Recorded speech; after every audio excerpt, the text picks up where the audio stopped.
it costs. I want to know what the truth is. And I hope that people, my son, anybody, if my name comes up, whether you like me, whether you agree with me or not, at least you can respect the fact that he's on a quest for truth. He's on a quest for truth. Hi, Sheila Skiba here. Just wanted to say thank you for joining us today. I can't believe it's been a year, but we have great expectations and hopes for the future. Thank you for joining us as we continue our quest for truth. As my mom said, thank you again for being here with us. We want to rejoice and be thankful for the time we did have so we can share it with others and continue and stay on our quest for truth. This is a time to be anticipating great things, and the best is yet to come. Thank you for your prayers, love, and support. We love you, and thanks for being part of our family.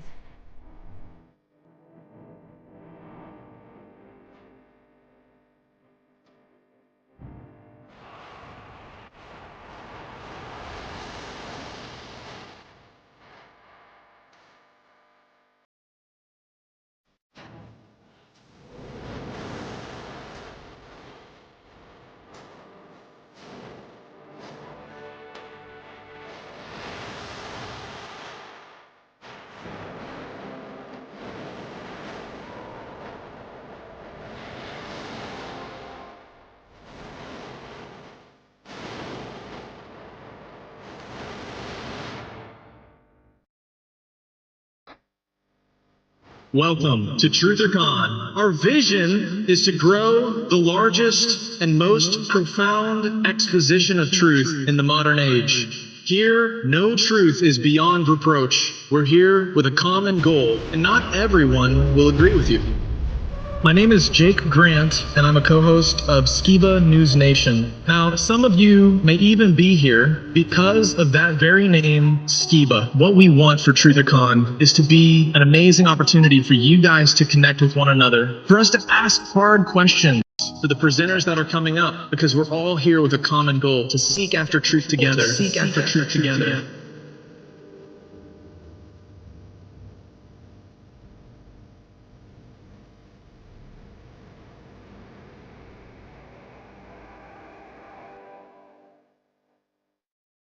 Now please join me in welcoming the son of Rob Skiba, Jeremiah Skiba.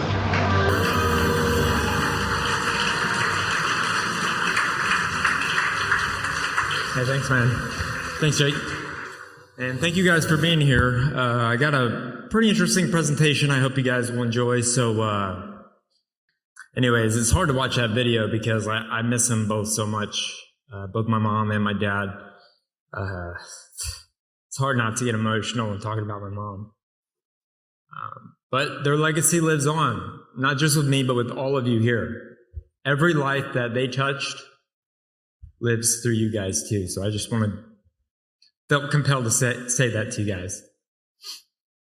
Okay, let's start here at the beginning. So today we're going to be talking about my personal theory, and I know it may be controversial, and you know, that's what my dad and my mom are all about. They love to be controversial, and they love truth. And so that's what we're going to be talking about today. So right here in Dallas, Texas is where this all takes place. The first time the word conspiracy theory was ever used was here in Dallas, Texas. It was used in the Warren Commission report when JFK was assassinated, and in front of everybody. I mean, that was the first time on a mass scale that people really saw, hey, they could kill our president right in front of us, and we won't even know anything. So let me go back on my notes here, because I'm kind of rambling.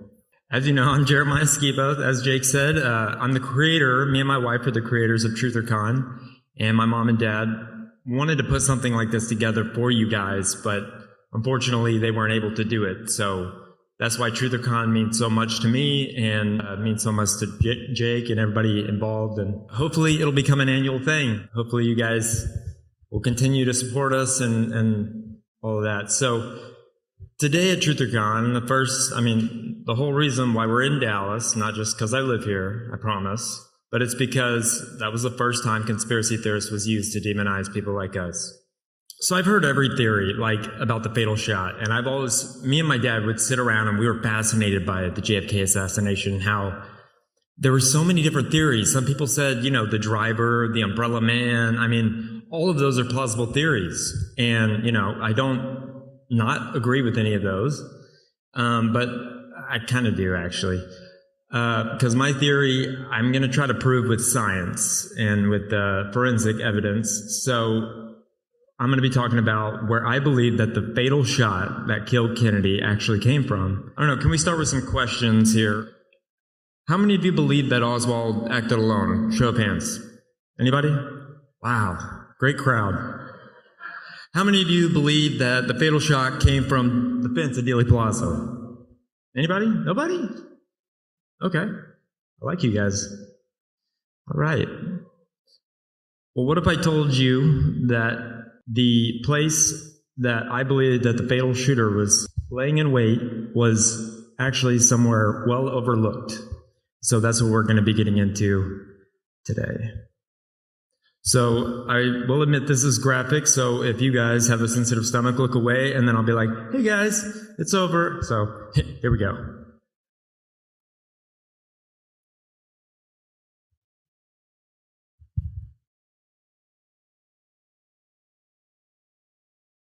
That's the next shot and fatal shot.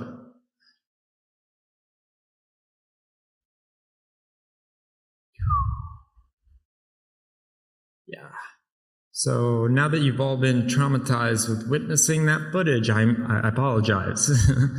But, comes with research, I guess. Now that we've all seen that, let's talk about what they wanted us to believe. And, this is kind of what they wanted us to believe in a funny way. Mr. President, up here! I voted for you! Wait a minute. That guy on the grassy knoll's got a gun! He's gonna shoot the president! Holy smokes, I've gotta do something! All right, Lee, time to become an American hero. So, that's pretty close to what the Warren Commission report wanted all of us to believe, that Lee Harvey Oswald acted alone, that he shot 3 shots from the 6th floor of the school book depository and killed Kennedy. And so, like I said, I'm going to try to prove where the fatal shot actually came from in Dallas, Texas, and who knows, maybe later we'll have to all take a group trip out there. So, in doing so, I believe Oswald was innocent. Now we're going to be talking about my next piece of evidence, and I found this super fascinating, and this is Dallas Police Chief Jesse Curry. He was the man in charge and had all of the evidence of that day. He was the person in charge. So these are the things. He questioned the evidence against Oswald. He said it was illegitimate. The direction of the fatal shot came from the front, and he said that the entire lone gunman theory was bogus. After retiring, Curry published a rare 1969 self-published titled memoir called Retired Dallas Police Chief Jesse Curry Reveals Personal JFK Assassination File. Now that is a mouthful of a book. Oh my gosh. But it is a good read, and I strongly suggest that's what it looks like. And it's fascinating because some of the photos even match up with the Zapruder film. So if you think about it, the Zapruder film didn't come out till the 70s on the Geraldo Rivera show. I know all these weird facts for whatever reason. But that was the first time it was seen by America. And the drawings in this book match it so perfectly, and these witnesses were just completely overlooked. And it's sad. So, this is my theory, okay, guys? The fatal shot came from the street. So that's me reenacting where Lee Harvey Oswald would have killed Kennedy, right? So that's what they want you to believe at the official museum, which is kind of cool. It's kind of cool to see some memorabilia, but I'm not there for memorabilia. I'm there for truth. So this is a very special video to me. Me, my mom, and my wife were able to go to Dealey Plaza and to film this for Skiba News Nation and kind of talk about what our thoughts were about the fatal shot and about Kennedy, and I'll let the video speak for itself. Here in Dealey Plaza for Skiba News Nation. Right there. It's the X. Frame 313 takes Kennedy in the head from the front.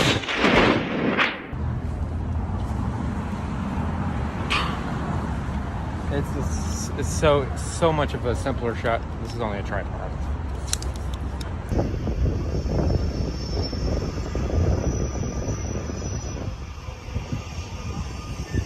So the babushka lady would have been standing right about here.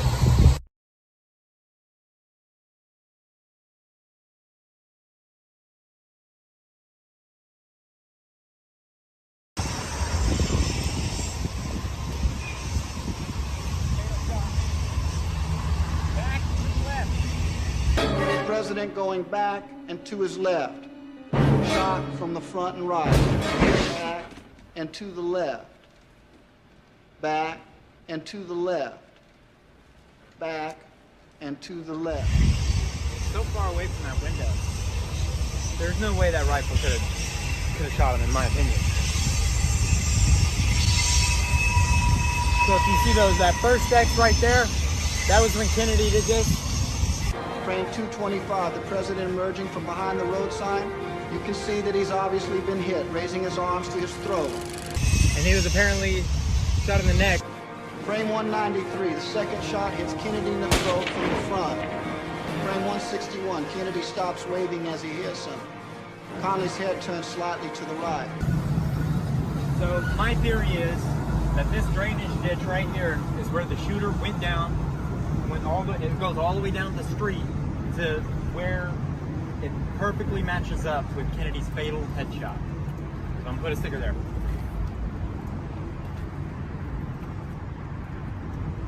Let's put it,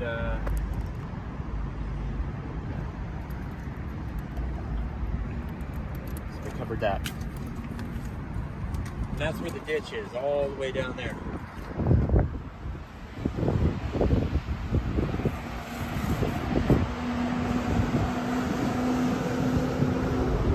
Perfect hiding place, if you ask me. He could have. I think he came right back out of here too. So after he was done, he came right back out the same way he came in.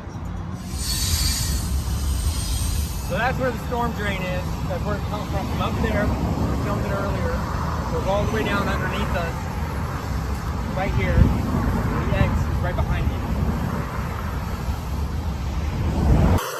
I can also show you a So I try to take the camera here, So this is what the shooter and I try to aim it, but it's kind of hard to do with the selfie stick, but from his angle. The X. Right there. so that's the X right there. And I think I have always thought it was interesting that they have an X where the president was killed in Dallas, but I don't make the rules. So this is a view from the storm drain. Okay. So on the left-hand side, you see without the obvious marker on it, but tell me that's not a way simpler shot than anywhere else. So the grassy knoll, a lot of people think the grassy knoll, but they don't understand that there's an actual hill there. So his head couldn't have gone back into the left. I believe that there was a shooter on the grassy knoll that may have shot him in the neck, but that's my personal opinion. And I'm going off notes here, so forgive me. But that storm drain has it's the perfect assassin's nest because a large enough human could crouch inside. There's a direct line of sight to JFK's fatal headshot, and hidden in plain sight. I mean, it's so hidden in plain sight, and it's easy underground escape route. So in Dallas, Texas, I don't know if you guys know this, but there are underground tunnels near Daily Plaza that all connect. And it's the weirdest thing I've ever seen. I have a 1960s map it's on my board that I'll show you guys later.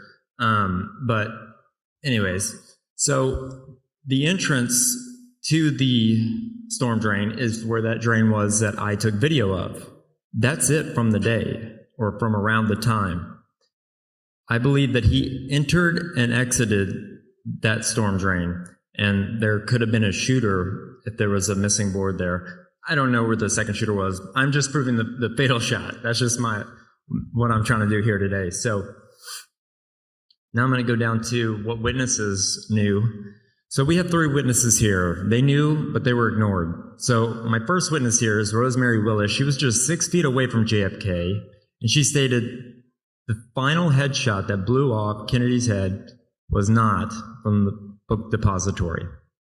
Our second is Jean Hill, and she stood 21 feet from the president, and she said smoke and debris came from the fence area. A man ran forward towards the tracks. And our third guy here, kind of hard to pronounce, I'm hoping it's Brim. So Charles Brim stood 30 feet from the president and stated some shots came from the front or side, not the depository behind or above. He also described the headshot as sending fragments left and back, suggesting that the shooter was somewhere ahead. Now that's very interesting. And why did the Warren Commission not report on that? I don't know. So This is my photographic evidence of where is everybody running? They're not running to the depository. They're not running to the knoll. They're running where they know that the exit is, where the exit to the storm drain is, because they saw a puff of smoke, and we'll get to that later. But that hill is so high. We should all go there because it's crazy how tall that is. But anyways, but you see like the police officers. I mean, they're running.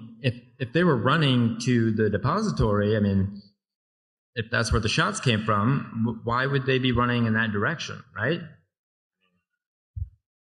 So this next slide is one of my favorite slides. It's called the smoking gun photo, and this is a legit photo. You can clearly see a puff of smoke rising in the air near Kennedy's limousine in the distance. That puff of smoke couldn't appear there unless a shot was fired from ground level. As the smoke rises, it lines up perfectly with the position of the storm drain area. Not the grassy knoll, not anywhere else, but from that storm drain, because heat rises. So if I didn't do what I do on Skiba News Nation, I'd probably be like, I love forensic files. I don't know if you guys like, anybody like forensic files? Okay, good. I love forensics because it's just so interesting, and some people might think it's kind of weird, but I just like looking at things like this. Like, this is an exact replica of his head, and that's just fascinating to me. So, when I decided to do this presentation, I wanted to do an up-close and personal thing. So I went ahead and I made a recreation of what the head shot would have looked like from his point of view. So actually, if you look at so that top photo is the bullet path, Exhibit A. That second photo, if you can see, JFK's head is tilted towards Jacqueline, like this. So like this. And where does this line up to? It wouldn't line up to the depository. It would have been like the second floor. That's from below. In that third photo, I overlapped the forensic A on top of frame 312, right before the famous Zapruder film, frame 313 that everybody freaks out about. So that was my ballistic expertise, if you will, if you want to call it that. I don't know.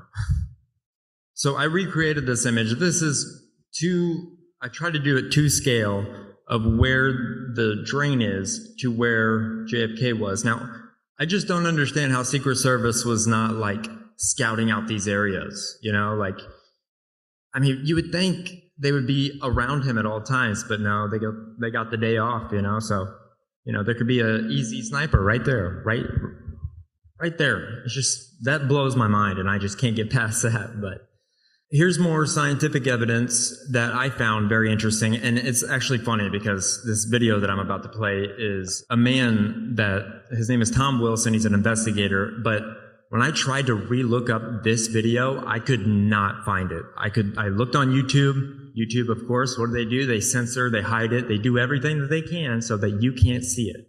That's what they want. So I looked and looked and looked, and I finally found one that said storm rats in sewer drain, and it was on the 4th page of Google. So I was able to snip a clip of it, and if you want to watch it, here it is. Tom Wilson spent 30 years with US Steel, developing his image processing techniques for revealing imperfections in product surfaces. His expert evidence in murder cases involving gunshot wounds has been accepted in federal court. In 1988, he began to apply that expertise to images from the Kennedy assassination. I don't think anyone has ever utilized the equipment to look at the Kennedy images, because if they have, with the expertise that I know our government has had over the past many years, then I know they will come to the same absolute conclusion that I have. I know that President Kennedy was assassinated by somebody from the front and that there was a conspiracy. The problem has been that in my efforts to bring hard, scientific, technical information to the public has been thwarted by everywhere I have turned. I've tried the media, I've tried the government, I've tried everything I know, and no one wants to look at the evidence. Using image processing techniques undreamt of when Zapruder filmed the assassination, Tom has uncovered dramatic information hidden within this horrific footage. As we go further into the brain, we are able to observe all of the damage that has occurred in this rear exit wound from the very top of the skull down into where the missile exited through the head. As you can see, this is the scalp area, the damage to the skull, the area of the skull that's been blown away by the incoming frontal missile. And now we can actually go down and see the brain, and the exiting bullet has gone through the brain, and you can see the path of the bullet here. Lee Harvey Oswald did not and could not have fired the fatal shot that killed our president. Tom Wilson's ability to extract hidden information from the assassination pictures is based on established scientific principles. What is in these photographs and what is measured by the computer and backed up by hard scientific mathematical data. All of my findings can be reproduced. The Zapruder film allowed me to be able to go in and look at the head wound initially. The autopsy photographs allowed me to verify that there were inconsistencies within, and the pristine Mary Moorman photograph allowed me to go in and actually measure the wound optically without image processing. The case is as it goes darker under this situation because the entrance wound that supported this exit wound was fired from the right frontal area of President Kennedy, and it exited through the rear. Instead of trying to find shooters or gunmen in the photographs, I decided to concentrate on President Kennedy's massive rear-end head wound. This is a mold that was reproduced from the data points obtained from the pristine Mary Moorman photograph. As you can see, this allowed me to be able to show the massive amount of material that was blown from the head into the air. As the bullet entered the right temporal area, it came within his head and fragmented into two directions. The right fragment is here, the left fragment is here. And this allowed me to determine, as you can see with all the flow of forces here, that all of the material was blown up and the entrance of the fragments came from below. So I had to go back to Dallas and I had to run more tests.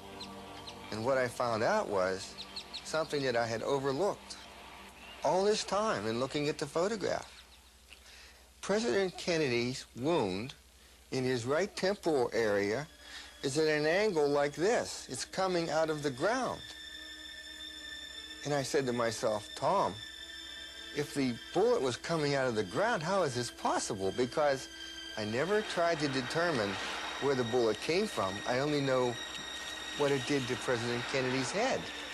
President Kennedy was assassinated by a man firing a missile from inside the manhole cover at the bottom of the steps in Dealey Plaza. There is absolutely no doubt in my mind that that is exactly where that headshot came from. Jack Brazil, a seasoned researcher of the assassination, believes that a gunman firing at Kennedy from the storm sewer is no wild theory. In 1992, he put his ideas to the test with a trained military team. They explored the subterranean world beneath Dealey Plaza. After carefully analyzing and researching Dealey Plaza through the years, the only two spots that an assassin could actually hide and squeeze off around the presidential limousine would be the storm sewer that I'm standing in now and the storm drain, which is located directly behind the wooden picket fence that joins the triple underpass. But that's the only two spots that an assassin could hide in and actually squeeze off around and fire at the presidential limousine, and then, in lieu of that, been able to escape. It took us approximately 53 to 54 minutes, our very first trip. Now that was stopping and investigating and talking on the walkie-talkies, 2 coffee breaks, and then the second time it took 42 minutes, and the third trip it took 32 minutes, and the fourth trip it took 23 minutes. So we can rest assured that it would take an assassin approximately 20 to 30 minutes to actually escape Dealey Plaza underground. This ties in to the storm sewer in the center of Main Street, and it's easily accessible for a would-be assassin. He could very easily have shot the president and used this route for escape, which leads directly to the Trinity River. So, I mean, he could have easily, the shooter could have came out of that tunnel. So easy, in my opinion. I have to say that for, the reasons. So these are actually from Jack Brazil, the guy that went down in the manhole, and he has one of the guns in this photo. He's crouched down in it as he would if he was waiting. And then at the top, you could see like a presidential limousine, and he was just lying in wait to see. I mean, as soon as he passed, you get the right guy, and you can get the job done, and it's so much easier, in my opinion. So I'm a big true crime buff. I don't know about you guys, but every true crime show I've ever watched has an alternative suspect if it's not the person that was convicted of the crime, right? So I do have an alternative suspect, and that's what he looks like. His name is Jack Lawrence. He worked at downtown Dallas Lincoln Mercury dealership in Dallas. He borrowed a company car and didn't show up for work the next day. After Kennedy's assassination, he appeared pale, sweaty, and muddy and vomited in front of his boss, and his car was found behind the picket fence at the grassy knoll at Dealey Plaza. I mean, that's pretty sketchy. Why wouldn't the Warren Commission report investigate that, right? I mean, if you were running an investigation, wouldn't you take this into account, this guy right here? But I guess not, because, we don't want Kennedy around. So now we're going to be talking about the government, of course, our favorite topic. Everybody's favorite topic. So, due to the, recent releases, I'm not really happy with all of the releases. I think that they should go ahead and dump all of them. And I know that they're slowly doing it, but some of the things that we have learned from the recent release documents is that the CIA tracked Oswald's movements before the assassination. Key files were destroyed or withheld from the Warren Commission, and one declassified memo described a low-angle shooter in Dallas, but no one pursued it. Why hide it for 60 years? That's my question. Why hide it for 60 years? I mean, everybody involved in the investigation is probably dead, right? Why? So that one still baffles me. It's like, just release it. Come on, guys. So now we're going to be talking about this man right here. I like this guy. His name is Jim Garrison. He's the one that they made the Oliver Stone movie JFK about. And for those of y'all who may not know who he is, he was the district attorney of Orleans Parish in Louisiana from 1962 to 1973, and later became a state appellate court judge. Garrison tried to prove Lee Harvey Oswald did not act alone in the assassination of President Kennedy. And Jim Garrison believed these things. I'll just pull them all up, and then I'll read them to you. So Jim Garrison believed that there was more than one shooter at Dealey Plaza. His team studied the storm drain near Elm Street and found a shooter could fit inside the drain. The angle matched the fatal shot. It offered cover, a clear line of sight, and escape tunnels.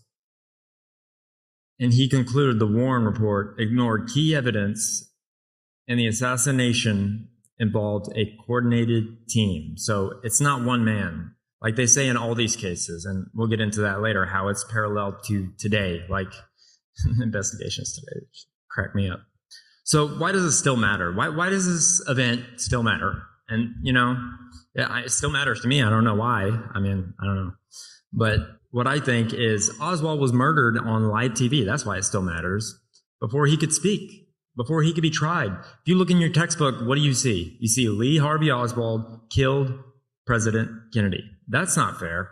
And he was shot by Jack Ruby, the nightclub owner that everybody knows, notorious with mob ties. The police chief didn't believe the cases I showed you earlier. These are all my points. The fatal shot did not come from above. The government hid critical evidence. and the man blamed never stood trial. We were sold a story full of holes, while the real bullet, the one that I believe ended JFK's life, was flushed straight down the storm drain. Okay, so even Homer Simpson had a better theory than what was in the Warren Commission. So I hope you guys enjoyed this Homer Simpson clip. Arch, I got it all figured out. Lee Harvey Oswald wanted to steal the Jack Ruby. Jack Ruby was a man, not a jewel. Oh, all right, we're back to square one. Put on some coffee. I was so close. It was actually kind of funny. Yeah, so my final thoughts. So this one's kind of gonna hit me. So I'm not here to stir up drama. I mean, we're all here, all of us are here to uncover truth, even when it's buried deep. And my mom and dad, Rob and Sheila Skiba, always wanted to understand what was culturally relevant. Here's what I believe that they would think and why it still matters. The JFK assassination still matters today because the same powers that be that killed President John F. Kennedy are still running things today. When you break it down, and you can start seeing parallels like the JFK death and let's just say Charlie Kirk's death. I mean, both men spoke out, both men were silenced, but killing them made their voices louder, and that's what they didn't understand. JFK's death sparked generations of truth seekers, and Charlie Kirk's death is doing the same thing right now. I don't know what you guys think about the Charlie Kirk thing, but that's a topic for another day. They thought they ended the message, but they lit a fire. And that fire is the Truther movement. And I'm proud to be a part of it. So my parents said, when you seek truth with everything you've got, God will reveal it. Rob and Sheila Skiba. Sorry, that's my own last name. I should be Rob and Sheila Skiba. There we go. Let's keep digging. Let's keep asking questions, and let's never let the truth stay buried. Thank you very much. I'm Jeremiah Skiba.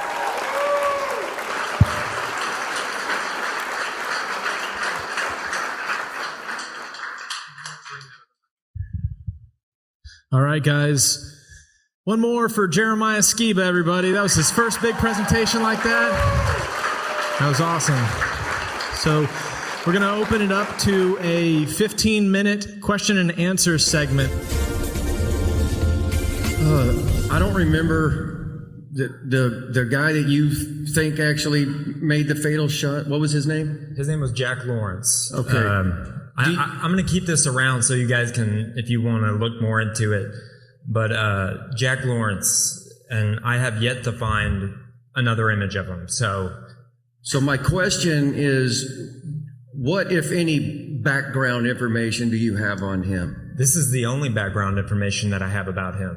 That he lived in Dallas, that he worked at that dealership, and that he was muddy and vomited. That was reported, obviously not to the Warren Commission, but when they were trying to let off Oswald with the guy. So nothing about maybe ex-military or maybe a hunter or any of that? You know what? That was in my notes. It's funny you say that and bring it up.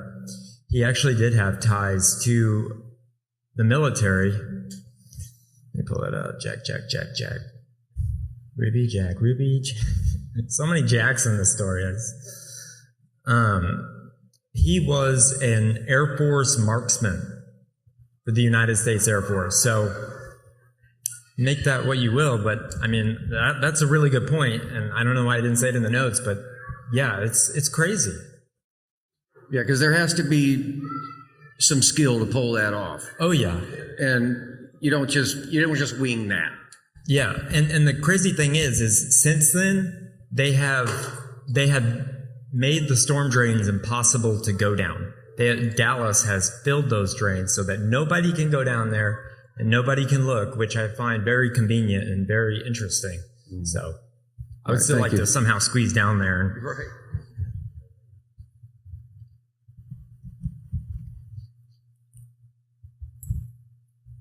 Do you guys think the possible motive for Kennedy's assassination may have been the issuance of the U.S. note, the full general obligation of the government as the paper currency versus the Federal Reserve note?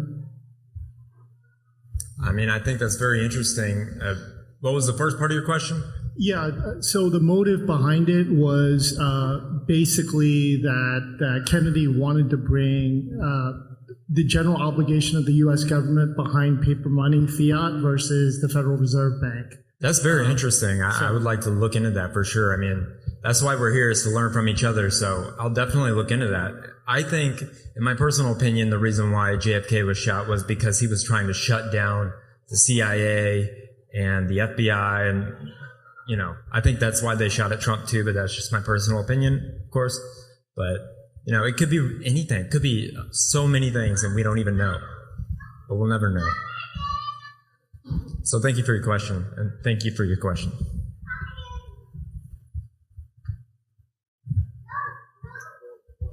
Thank you. Do you have any hard evidence that George H.W. Bush was there in camouflage so he wouldn't be recognized? I would like to say that I do, but it's just those photos, and they do match up pretty good. I did find a photo. It's not of George W. Bush. I have looked into that theory because, you know, I personally think he was there. I'll say that on record. But I did find a photo of Oswald at the bottom of the school book depository. And a lot of people have broken that down and said that he was there. And that over just this way was where they say that George W. Bush and the tramps and everybody were hanging out. So, thank you.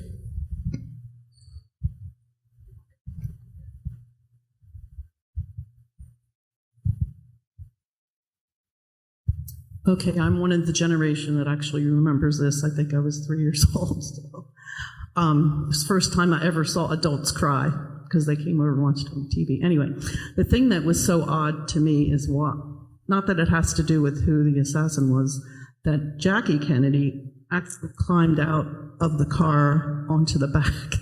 Like, isn't that the weirdest thing? I think so. I mean, I mean, she must have felt that the shot was somewhere close to him to be able to, like, try to get the Secret Service guy on the car, right? I mean, you would think that the shot would be, like, from the ground level or from up here. Like, she was trying to get away from something and scoop his brains up. I mean, I don't know if I buy that, but maybe. Yeah, I think that's a very good question. But I do know one thing. Our producer, Opa, actually saw JFK right before he turned on Elm Street. He saw him that day in the parade, which is crazy to me. I mean, just to be a part of history like that is mind-blowing to me because nothing ever happens today for my generation. It's like, what, Charlie Kirk? I mean, that was pretty traumatic, but, you know, it's like, what will change the world forever? I mean, I guess that will, but... James? Okay. Just to piggyback, so just to piggyback what this gentleman over here was saying about George Bush, one of my good friends at home, he swears up and down that the actual shooter was Father George Bush. Do you know anything about that, or? No, but I would love to see that. I would not doubt that. I would not doubt that at all. I would like to look at the ties between Jack Lawrence and see if I can find any. I mean, maybe Gary Wayne can help me with bloodlines or something. That'd be cool. Hello. Hi, sorry. Okay. That picture really helps. And great job with the trajectory from the final shot. And now I get a better understanding where the book depository was and how implausible that is for the final shot. Maybe I missed it early. Can you give more information about the trajectory of the next shot? So what I believe where the next shot came from was an entry wound, I believe.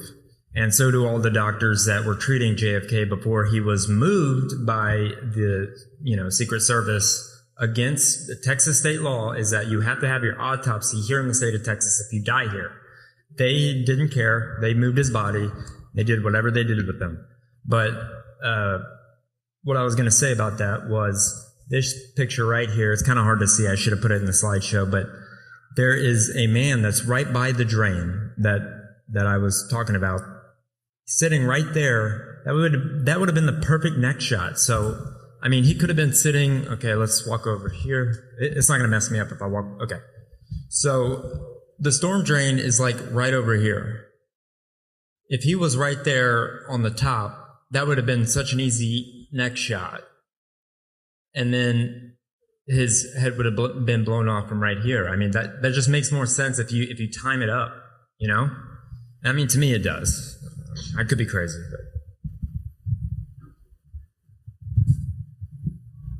Thank you for your questions, guys. I just want to say I really appreciate the storm drain theory. I was curious if you could give a little bit of information of like evidence that goes against the driver as a shooter. Well, I did a 7th grade project on it. That's how nerdy I am. And my dad actually helped me with it. And we believed it for the longest time. But if you look at the guy next to him, the driver, the passenger, there's a glare on his head, on the passenger's head, that looks like he turned and shot him. But, you know, I'm not going to say that this is the only theory. I'm just saying that I think it was the glare on his head in my personal opinion. But I don't, you know, I obviously don't know because I wasn't there. But I have heard that a lot. A lot of people think it's the driver. And, I mean, do you know more evidence about it? All I know is that the forensic evidence you're showing, like with the head, would be consistent with a driver shot. And also, I've seen a video where the driver, you know, he turns around after Kennedy shot in the neck. The driver turns around and he's pointing something. You watch his hand rock back. Kennedy's head is, you know, blown apart, and then the driver returns to acting like a driver. Yeah. I've definitely. I mean, I got an F on my project, but. I will tell you, because I'm not well researched in that, but I have seen the recent videos that they made better with AI, and I don't really trust all of AI when it comes to images and stuff, because it can make it look like certain things, but I wouldn't rule it out. That's all I'm saying. So I think you're onto something. Do you have any evidence that the Secret Service agents were told to stand down and actually moved away from the vehicle? Yeah, they were actually, I mean, at a bar the night before, and that's why they weren't on the car. I mean, why would you? I don't have a photo of the car up here, but where is it? There are little handles on the car. They should have been on the car at all times. They were everywhere else. Why not this day? You know, makes you question, like, why? And why kill Oswald? You know? Because that's how you start a conspiracy. End of story, right?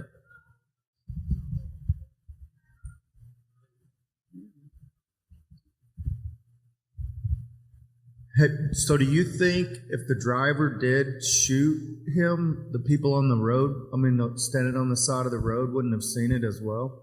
I think that they saw that puff of smoke. Okay. They did see that puff of smoke and they were traumatized by it. And it's amazing how many of them died right after they witnessed the assassination. You guys know about that? Yeah, it's crazy. So I'm being told I have one more question. So who will it be? JJ, what up? So it's the craziest thing. When I first saw the video of the Sabruder film, there was 4 people in the car, and the second time I saw it, there was 6 people in the car. So I'm not sure about what you think about if they had Photoshop or what was going on with that. I have a lot of friends, and that's a Mandela effect that they think. When Opa saw it, because Opa saw it firsthand, so President Kennedy and then Jackie were sitting on the back seat, and then Governor John Connally and his wife were sitting kind of, they were lower than JFK and his wife, and then the driver and the passenger. But I have so many people like my friend Chris, who's like, I swear there are only 4 people in the car. I'm like, you know, I don't doubt it. I mean, we might live in a parallel universe. I don't know. But it's a good question. Thank you. Thank you guys for your questions, and I greatly appreciate it. Sorry for all the technical difficulties, but thank you. All right. One more time for Jeremiah Skiba.